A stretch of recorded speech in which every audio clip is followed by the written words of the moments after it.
بسم اللہ الرحمن الرحیم بسم اللہ الرحمن الرحیم الحمد للہ والصلاة علی اہلہا۔ عزیز طلبہ، السلام علیکم ورحمۃ اللہ وبرکاتہ۔ شرح الاول کتاب الصلاۃ درس نمبر 68 میں پیشانی سجدہ میں رکھنے کی جگہ کی شرائط کیا ہیں، یعنی اس جگہ پر جہاں پر پیشانی سجدے میں رکھی جاتی ہے تو اس کی شرائط کے بارے میں گفتگو ہوگی۔ اس کے بارے میں ہے کہ وہ زمین ہو یا اس سے اگنے والی چیز ہو۔ پھر زمین سے اگنے والی چیزوں کی بھی شرائط ہیں جن کے اوپر سجدہ کیا جاتا ہے، کھائی پی نہ جاتی ہو اور پہنی بھی نہ جاتی ہو۔ متعلقہ مسائل اور فروعات پر بھی گفتگو ہوگی۔ مسئلہ مذکورہ میں احادیث اور روایات کو بھی بیان کیا جائے گا۔ سب سے پہلے ہم عبارت کو دیکھیں گے۔ فرمایا وَيُرَاعَى فِي مَسْجَدِ الْجَبْهَةِ بِفَتْحِ الْجِيمِ وَهُوَ الْقَدْرُ الْمُعْتَبَرُ مِنْهُ فِي السُّجُودِ لَا مَحَلُّ جَمِيعِ الْجَبْهَةِ أَنْ يَكُونَ مِنَ الْأَرْضِ أَوْ نَبَاتِهَا غَيْرِ الْمَأْكُولِ وَالْمَلْبُوسِ عَادَةً بِالْفِعْلِ أَوْ بِالْقُوَّةِ الْقَرِيبَةِ مِنْهُ بِحَيْثُ يَكُونُ مِنْ جِنْسِهِ۔ فرماتے ہیں کہ پیشانی کو سجدے کے لیے جب رکھا جاتا ہے تو اس کی جگہ میں رعایت کریں، یعنی شرط ہے کہ وہ زمین میں سے ہو یا اس سے اگنے والی چیزوں میں سے ہو اور کھائی پی بھی نہ جاتی ہو اور پہنی بھی نہ جاتی ہو۔ عموماً بالفعل یعنی فعلاً اس کو اس طرح استعمال نہ کیا جاتا ہو، یا پھر بالقوہ یعنی اس میں ایسی صلاحیت نہ ہو کہ جس کی بدولت اسے کھایا یا پہنا جا سکتا ہو۔ وَيُرَاعَى اور رعایت کی جائے فی مسجد الجبہۃ یعنی پیشانی کی سجدے والی جو جگہ ہے اس میں رعایت کی جائے۔ وَهُوَ الْقَدْرُ الْمُعْتَبَرُ مِنْهُ فِي السُّجُودِ یعنی جبہہ میں سے جو سجدے کے لیے معتبر مقدار ہے وہ 1 درہم کے برابر ہوتی ہے۔ ایک جو ہے نا جی درمیانی حد میں انسان کو پیشانی کو زمین پر رکھنا واجب ہے۔ اس کو مسجد کہیں گے، جائے سجدہ، مسجد نہیں پڑھنا جناب۔ لا محل جمیع الجبہۃ نہ کہ پوری پیشانی کو رکھنے کی جگہ جو ہے نا جی اس میں معتبر ہو۔ اگر اتنی مقدار میں کہ جس میں سجدے کی واجبی مقدار ہوتی ہے 1 درہم کے برابر تو اتنی اس میں رعایت ہو، باقی اگر وہ اس میں وہ شرائط نہ ہو تو کوئی حرج نہیں ہے۔ تو پیشانی کی جائے سجدہ میں رعایت کی جائے ان یکون من الارض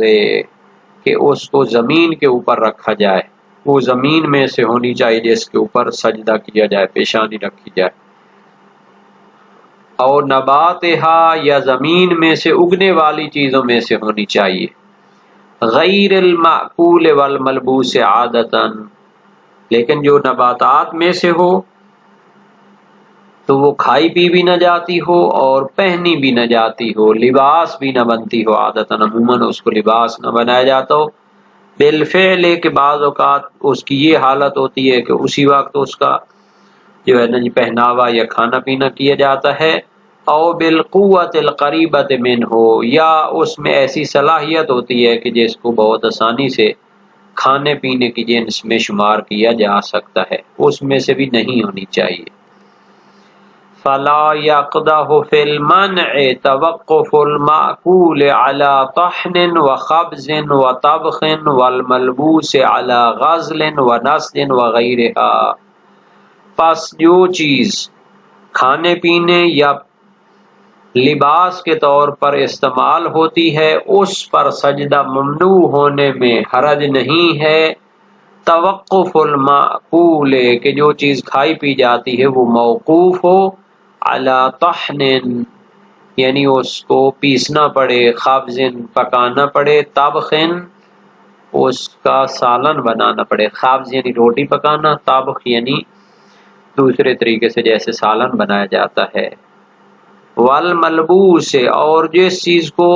لباس بنایا جاتا ہے، پہنا جاتا ہے، اس میں بھی ممنوع ہونے میں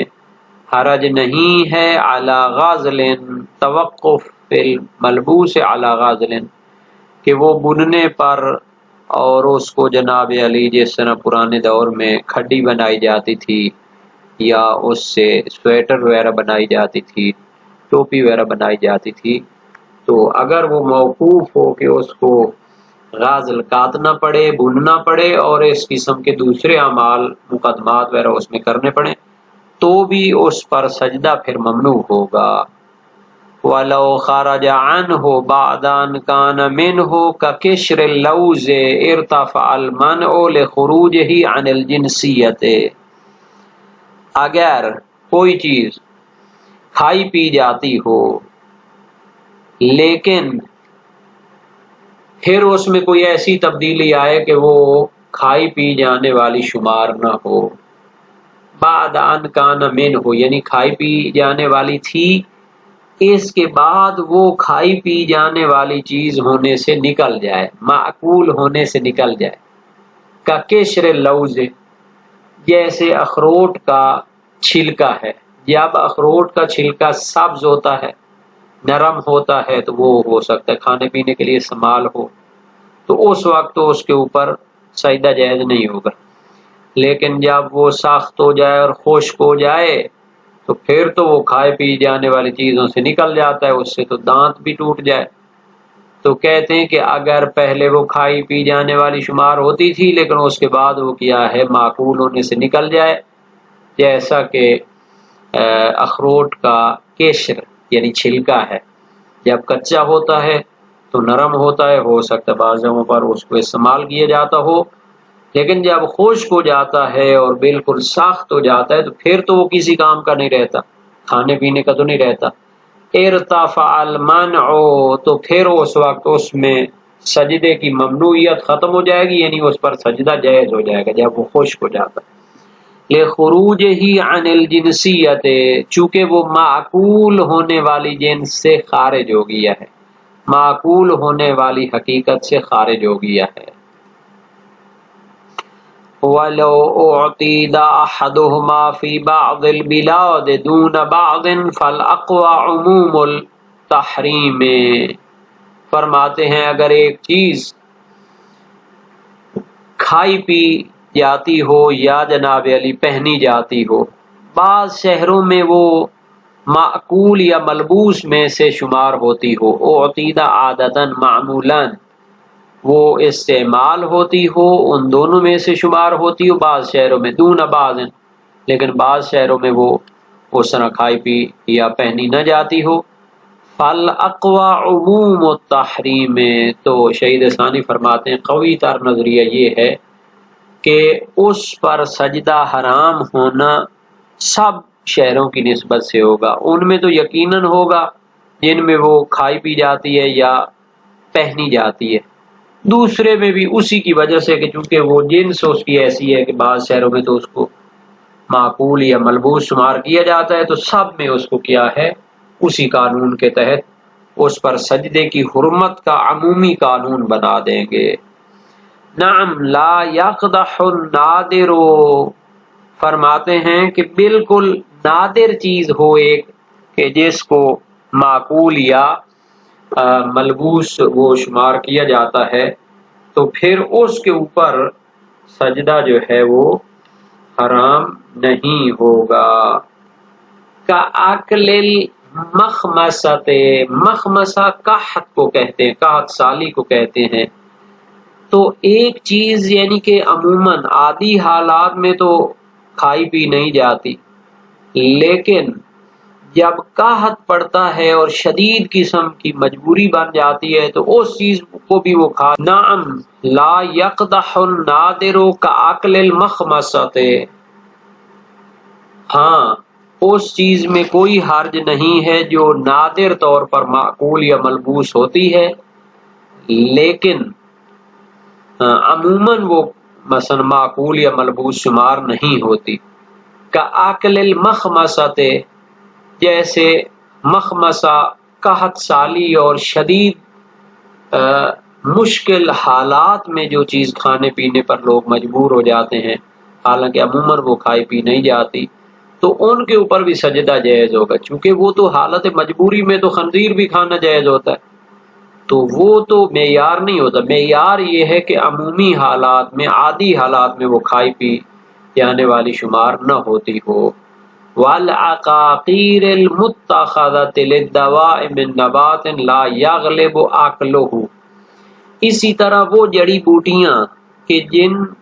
سے دوا بنائی جاتی ہے، المتخذہ جن کو لیا جاتا ہے دوا بنانے کے لیے، من نبات